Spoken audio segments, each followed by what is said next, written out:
vlog should start with an alcoholic drink. And you've got yours. I've got mine. So have I. So welcome YouTube to a very sophisticated Thomas the Tank Engine vlog. Half expecting you to open that with your teeth.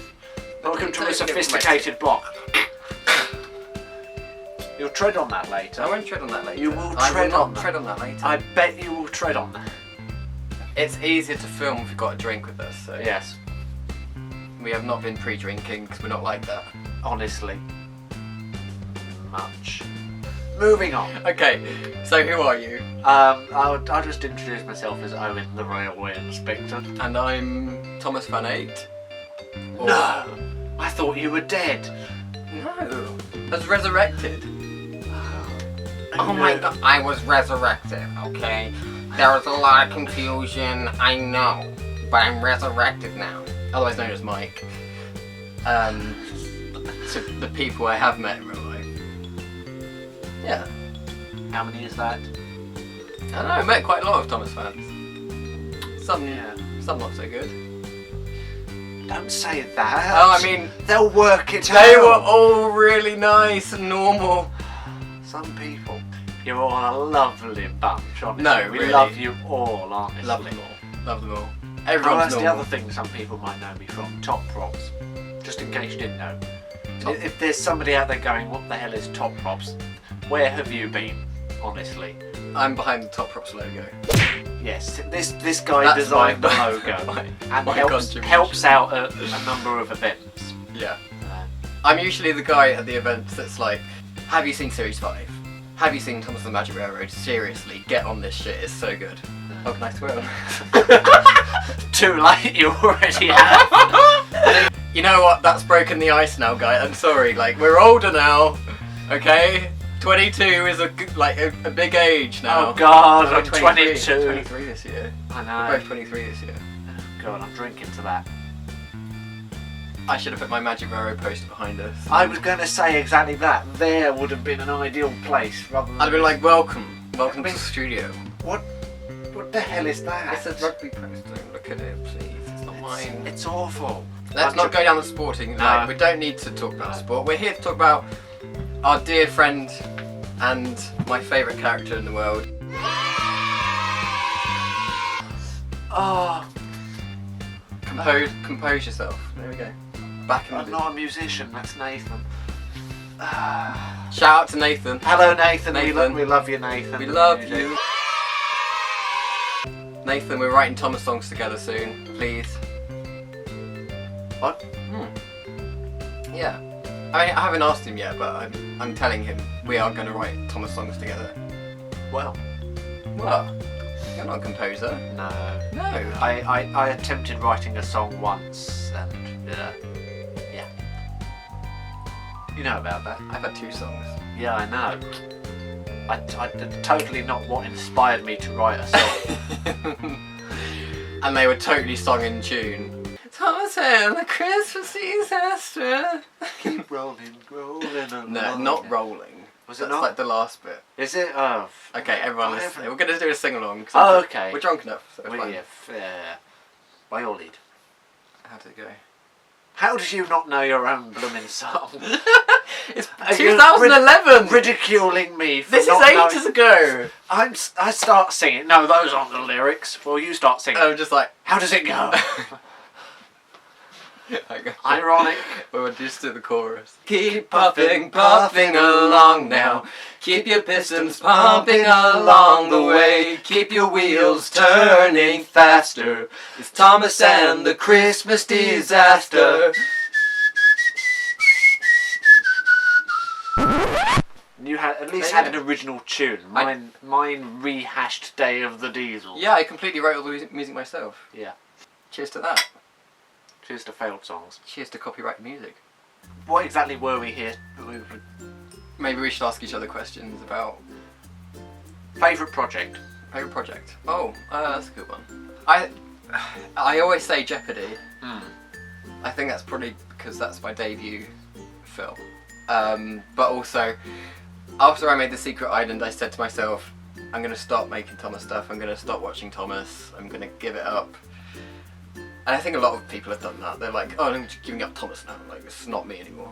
But then it just takes like one episode or one clip or trailer, and it just brings you right back into the zone. That's what happened with me. And I was just like, 5 with you, wasn't it? I probably watched series 5, and I was just like, you know what? Screw it. I'm making another film. So along came Jeopardy, and along came Miss the Island Rescue shortly afterwards. We're on to you, Sharon. So yeah, I guess I'd say Jeopardy is obviously that's what a lot of people know me for, is Jeopardy. Yeah, it's not saying it's my best work. I'm just saying like that's probably the most fun I had out of putting a project online is probably from Jeopardy. Yeah. So what about you? Probably for the same reasons. When the engines split, I was in that. You were, and you helped out immensely with effects and things on that one, to which I am forever grateful because you did lightning. It was by no means perfect. The script, when I filmed it, the script had been written about 3 years prior. Rather than writing for me, I wrote characters based on what I was expecting people to voice. Sure. Yeah. Sort of thing. Yeah. The original script has taboo language in it, which people obviously didn't record, and I'm quite glad they didn't. Yeah. You need to let it be what it is. That's the thing with your old projects. Like you can go back and remake it, and it would be like, oh, it'd be so much better. But then I think like in a few years' time, you still be like, oh, well, I could have done that with it. Yeah. I think you're gonna be like that with every project. With every project you do, there's always room for improvement. If we're talking favourite projects in terms of things that I was happy with at the very end of it, with everything, then it would probably be sort of the unfinished series 5 of my series. Oh, excuse me. That's where I really started taking things seriously. I was still struggling with sets and whatnot because my room was very small, especially when you're sharing with a brother. It's comparatively small, and I couldn't leave things set up for a long time. So it was literally an episode. I know how that feels. An episode would have to be filmed in a day. Sure. It was literally just track out the Lego bricks, clip together platform now. With me, I'd never had a permanent set, and when I first met some YouTubers that came around to my house for the first time, they were like, oh, I can't wait to meet your Jeopardy sets, like, I can't wait to see them. And it's just like, oh, there aren't any. They're all gone. They don't last. I set something up, I film it, and I take it apart and I film something else. Like the next scene is in tow. Like I think it's a healthy thing to do. Like if you've got a layout, then sure, that's fantastic. Yeah. But there's a great thing that I love about just always finishing on one set and starting a new one, because you're reimagining something entirely, and it's a different feel. And that's basically what the original show did, wasn't it? Exactly. So, yeah, you want to have variation in the setting. Whilst it's a pain, that's what I'm enjoying about very old engines and my other projects that are forming at the moment.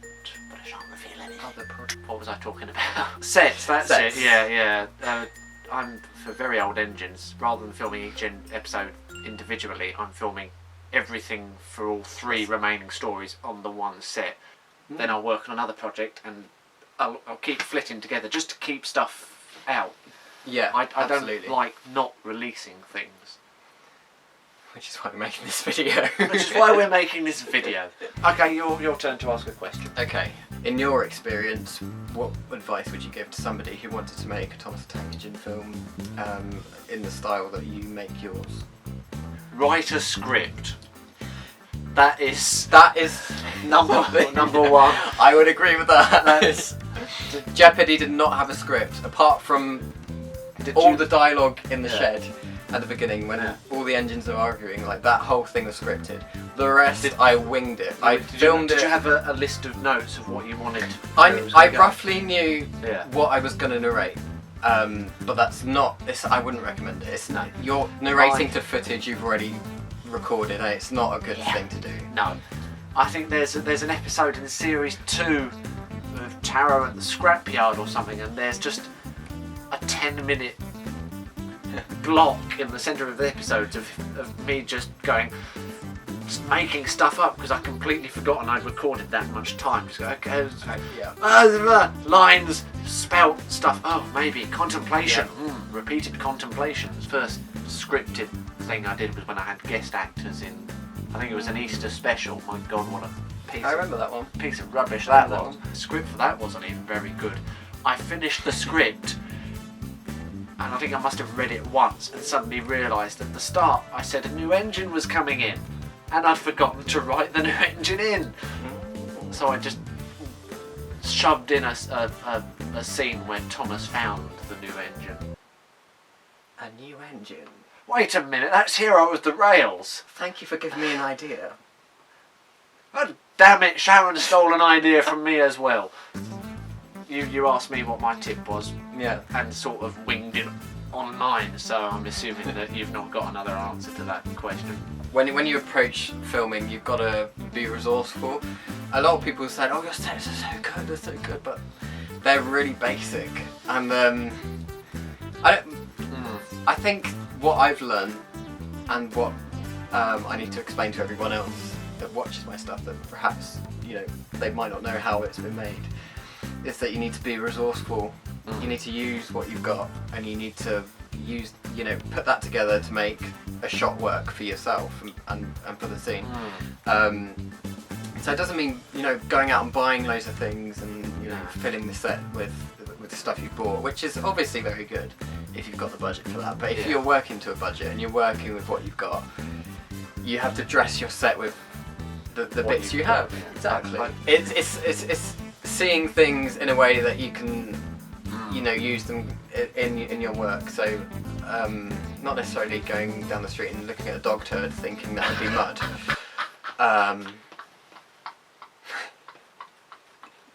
Being resourceful and seeing the potential in things like that is always a healthy thing for someone with a creative mind.